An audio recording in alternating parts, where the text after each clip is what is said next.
Welcome to GR Vidhatha news. నేను మీ journalist Sai Mallesh.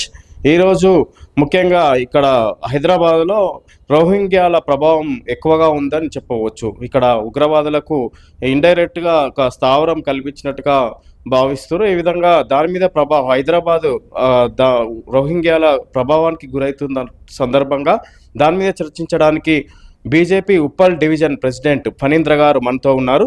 వారిని అడిగి చర్చిద్దాం. నమస్తే సార్. నమస్తే సార్, ముఖ్యంగా ఇప్పుడు రోహింగ్యాలు అనేది ఇక్కడ మయన్మార్లో ఉండే, ఇక్కడ తర్వాత బంగ్లాదేశ్కి పారిపోయి వలస వెళ్ళారు. అక్కడి నుంచి తర్వాత మన ఇండియాలో కూడా చొరబాటు అంటే వాళ్ళు వచ్చేసారు, అక్రమంగా వలసదారులు. ఈ మధ్య కేంద్ర ప్రభుత్వం తీసుకున్న చర్య ద్వారా అంటే ఓట్ల సవరణ ప్రక్రియ ద్వారా ఈ విధంగా ఒక రాష్ట్రం నుంచి మరొక రాష్ట్రంకి వెళ్తారు. ఈ విధంగా ఇక్కడ మన తెలంగాణలో ప్రవేశించి ఈ విధంగా ఒక రకమైన ఒక మత కలహాలకు దారి తీస్తున్నట్టుగా చెప్పుకోవచ్చు. దాని మీద మీ అభిప్రాయం ఏంటి సార్? ముందుగా నేను చెప్పేది ఏంటంటే, ఫస్ట్ ఆఫ్ ఆల్ సరే ఎస్ఐఆర్ వస్తుంది, అస్సాం నుంచి ఇక్కడికి రావడము, వాళ్ళు బంగ్లాదేశ్ నుంచి ఇక్కడికి రావడము ఇవి జరుగుతున్నాయి. మీరు అనేది 100% కరెక్టే. దానికంటే ముందుగా ఈ ప్రక్రియ అనేది, ఈ రోహింగ్యాల ప్రక్రియ అనేది ఈనాటిది కాదు. ఓకే. కొన్ని సంవత్సరాల నుంచి మెల్లమెల్లగా పాకుతుంటూ వస్తున్నారు. ఓకే. ఎట్లా అంటే ఆనాడే మన స్వతంత్రం వచ్చిన తర్వాత నిజాం కానీ జహ్వీ కానీ రజ్వీ కానీ వీళ్ళిద్దరు ఏం చేశారు, టోటల్గా ఈ హైదరాబాద్ అనేది తెలంగాణని ముస్లిం ప్రాంతంగా మార్చడానికి చూశారు. కానీ మన సర్దార్ వల్లభాయ్ పటేల్ గారు పుణ్యాత్ముడు, ఆయన వల్ల మన తెలంగాణ మనకి లభించింది, ముక్తి లభించింది. తెలంగాణ ప్రజలందరూ కూడా ముక్తి లభించింది. సరే, అది పక్కన పెడితే ఈ రోజున రోహింగ్యాలు కులవృత్తుల ఎఫెక్ట్ అయింది వాళ్ళ వల్ల. లవ్ జిహాద్, డ్రగ్స్ మీద, ల్యాండ్ మాఫియా, అన్ని విషయాల్లో, ఆర్థిక రంగం విషయంలో, మన సెక్యూరిటీ జోన్, దేశానికి భద్రత కల్పించే డిఫెన్స్ జోన్ ఎక్కడైతే ఉందో దాని చుట్టూతో కూడా మెల్లమెల్లగా చేరుతున్నారు. ఈ రకంగా మనము చూసుకున్నట్లయితే దేశ భద్రత కూడా లోపించినట్టే వీళ్ళ వల్ల. ఏ విధంగా అయితే రేపు భాగ్యనగర్ గణేష్ ఉత్సవ సమితి ద్వారా గణేష్ సేన అనే పేరుతోటి జాగో భాగ్యనగర్ చలో బాలాపూర్ అనే పేరు మీద రేపు జనవరి 24న పెద్ద ఎత్తున భారీ బహిరంగ సభ మేము బాలాపూర్లోనే పెడుతున్నాం. బాలాపూర్లో ఎందుకు పెడుతున్నాం అంటే, మాకున్న ఇన్ఫర్మేషన్ ప్రకారము, మాకున్న ఒక ఇంటెలిజెన్స్ రిపోర్ట్ ప్రకారము ఆధార్ కార్డ్స్ ఇవన్నీ కూడా ఎక్కడికక్కడ చేయించుకొని ఈ బాలాపూర్ పరిసర ప్రాంతాల్లో ఈ డిఫెన్స్ ఏదైతే ఇప్పుడు డిఆర్డిఓలో ఉంది, చాలా మెయిన్ మనకి అక్కడ ఆ చుట్టుపక్కల ప్రాంతాల్లో చాలా మంది చేరిపోయారు. ఈ రకంగా దేశ భద్రత విషయంలో లోపిస్తుంది ఈ రోహింగ్యాల వల్ల. నెక్స్ట్ కుల వృత్తులు చూసుకోండి. మా నాయ బ్రాహ్మణ్స్ ఉన్నారు, మంగలి వాళ్ళ కుల వృత్తి. ఈ రోజున షాపుల పేరుతోటి ఎవడో ఉన్నాడు, పేరు హబీబో, ఎవడి పేరు జావీద్ హబీబ్, వాడి పేరుతోటి కులవృత్తి నాశనం చేసి పడేసిండు. ఎక్కడికక్కడ కాంపిటీషన్స్ లేబట్టిండు మొత్తం. కులవృత్తుల ఎక్కడికక్కడ షాప్స్, ఫ్రాంచైజ్ అంటాడు, అదంటాడు, ఇదంటాడు. మా నాయ బ్రాహ్మణులు ఏం పాపం చేసిరండి. అలానే రకరకాల ఫుడ్ బిజినెసెస్, రెస్టారెంట్స్, ఇవన్నీ కూడా చూస్తే అవి ఏం కలుపుతున్నారు. మాకు ఒక ఇన్ఫర్మేషన్ ఉంది, మాకు ఒక రిపోర్ట్ ఉంది. మన హిందువులకి ఎక్కడైతే బయటకు వెళ్ళి తింటారో ఆ ఫుడ్ బిజినెస్ లో మన వృషకణాలు, నేను వాస్తవం చెప్తున్నా, ఇది మాకు రిపోర్ట్ ఉంది, వృషకణాలు దెబ్బతీయడానికి కూడా చూస్తున్నారు వాళ్ళు. అంటే మన సంతతి పెరగకుండా కూడా చూస్తున్నారు వాళ్ళు. ఆ రకంగా కూడా దెబ్బతీస్తున్నారు మనల్ని. రేపు మనము ఈ మెజారిటీని మైనారిటీ చేసే విధంగా వాళ్ళు ప్రయత్నాలు చేస్తున్నారు. దీని మీద మరి ఎలాంటి చర్యలు తీసుకోబోతున్నారు అరికట్టడానికి పూర్తి స్థాయిలో? ఏమైనా కేంద్ర ప్రభుత్వం ఏమైనా చర్యలు తీసుకోవడానికి ప్రయత్నం చేస్తుందా సార్? డెఫినెట్గా కేంద్ర ప్రభుత్వం తీసుకునే చర్యలు తీసుకుంటారు. ఓకే. అట్లానే మనకి అవేర్నెస్ రావాలి. ఓకే. మనకు కూడా ఇక్కడ ఉన్న మన హిందువులందరూ కూడా ఐక్యతంగా ఉండాలి. ఐక్యత లేనప్పుడు ఖచ్చితంగా ఇది ఇంకా పెరుగుతుంది తప్ప తరిగేది లేదు.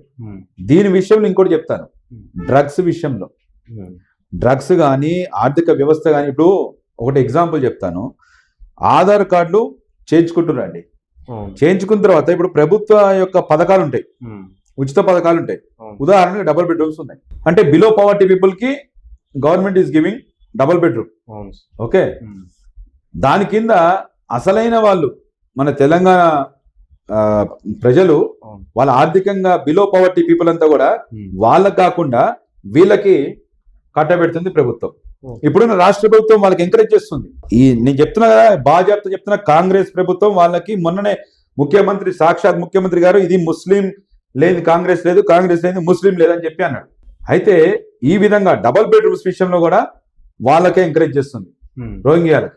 ఈ విధంగా దెబ్బతీస్తున్నారు. అలానే ధర్మం, మన యొక్క మూలాల మీద దెబ్బ కొడుతున్నారు, మన దేవాలయం మీద దెబ్బ కొడుతున్నారు. అదేమంటే పిచ్చోడు వచ్చి కొట్టిండు, మన మీద పిచ్చోడు ముద్ర చేస్తున్నారు. సికింద్రాబాద్ లో కానీ, జూబ్లీ హిల్స్ లో కానీ, జూబ్లీ హిల్స్ పెద్దమ్మ గుడి కానీ, ఇప్పుడు నిన్న నాచారం కానీ, అరే నిన్న మా ఉప్పల్లో కూడా హనుమాన్ టెంపుల్లో కూడా ప్రాబ్లం చేశారు. అసలు ఈ టెంపుల్లో ఈ మధ్య ఎక్కువ తరచూ జరుగుతున్నాయి కదా, వాటి వెనుక ఎవరి హస్తం ఉందంటారు సార్? డెఫినెట్ గా నేను చెప్తున్నా కదా, క్లియర్ అండ్ క్రిస్టల్ గా చెప్తున్నా కదా, ఇది రోహింగ్యాల పేరుతోటి రోహింగ్యాలో వచ్చి వాళ్ళు చేస్తున్న పని ఇదని నేను కంఠాబద్ధంగా చెప్పగలను. ఎందుకంటే మన ఒకటే ఈ ఆర్థిక వ్యవస్థ కానీ, ఫుడ్ బిజినెస్ కానీ, ఇప్పుడు గోవధ, ఉదాహరణకు గోవధ చేస్తున్నారు. ఎట్లా తరలిస్తున్నారంటే గోవుల్ని ఎంత ఘోరంగా నరికేసి మాంసపు ముద్దల. నిజంగా ఆవు అనేది మనకి మన ధర్మం ప్రకారము దేవత, 3 కోట్ల దేవతలు ఆవులో ఉన్నారని చెప్పి మనం కొలుస్తాం, అమ్మలా కొలుస్తాం. పాలు కానీ, పేడ కానీ, దాని యూరినర్స్ కానీ అన్ని రకాలుగా ఆవు మనకి ఉపయోగమే, ఒక హెల్దీ, మనలో మన జీవితంలో భాగమే, సనాతన ధర్మం మనది. అలాంటిది వాళ్ళు గోవధ చేసి తింటున్నారు. మేము ఈ విషయం కూడా మేము లేబడుతున్నాం, గోవుని జాతీయ ప్రాణిగా ప్రకటించమని. అయితే ఈ రోహింగ్యాల విషయంలో మాత్రము లవ్ జిహాదు, దేశ భద్రత, కుల వ్యవస్థ, డ్రగ్స్, ఆర్థిక వ్యవస్థ ఇవన్నీ కూడా దెబ్బతింటున్నాయి.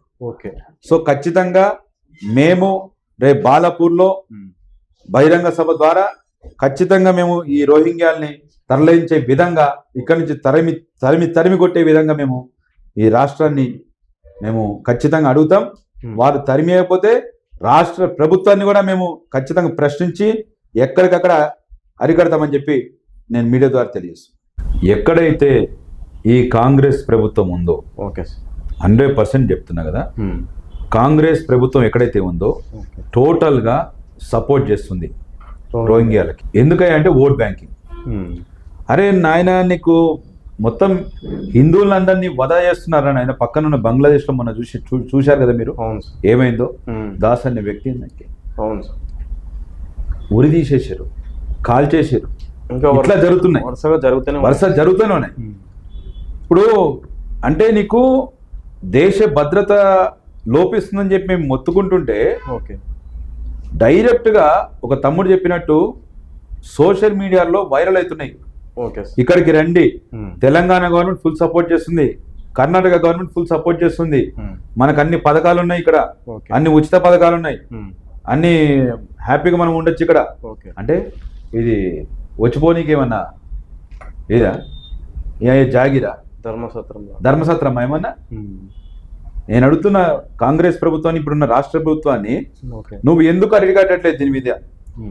ఈ విషయంలో నువ్వు ఎందుకు మౌనంగా ఉంటున్నావు? ఈ విషయంలో కొన్ని కంప్లైంట్స్, కొన్ని వేల కంప్లైంట్స్ వచ్చినాయి.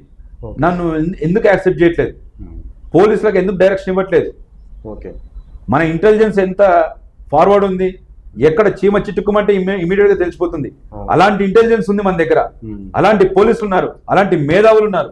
కానీ ఈ రోజున వాళ్ళందరినీ నీ యొక్క అణచివేతకు గురవుతున్నారు వాళ్ళంతా. ఓకే.